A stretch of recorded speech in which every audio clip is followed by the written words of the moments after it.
এভাবে আর কতদিন চলে অতদিন সবাইকে রাখতে পারবো। জানে তো দেখা ফিরে কি ব্যাপার, সন্ধ্যা হয়ে গেছে, মেয়েটা এখনো বাসায় আসতেছে না কেন? দেখি তো মালা আপুদের বাসায় গেল নাকি। হ্যালো মালাপু, হ্যালো শিরিন আপু। এই তোমার বাসায় আমার মেয়ে গেছে? না না, তোমার মেয়ে আসেনি তো। কি বলো? আচ্ছা মালাপু, তাহলে বের হও, দেখি ওরা ওই নদীর পাড়ে আসে টাসে নাকি, একটু দেখে আসি। হ্যাঁ আচ্ছা আচ্ছা ঠিক আছে, চলো এখনই বের হই, চলো।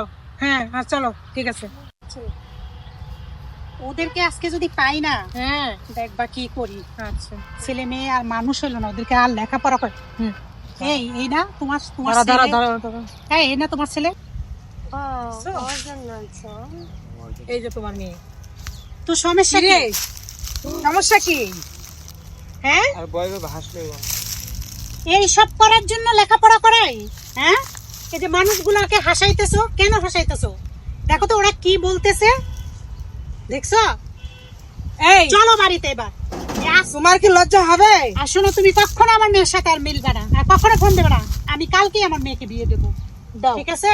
আমার ছেলেকেও আমি বিয়ে করাবো। না, চলো, মানুষ হাসতেছে, ওরা হাসতেছে, চলো। দেখছিস এই জন্য তো প্রেম করি না। হ্যাঁ কি বলছিস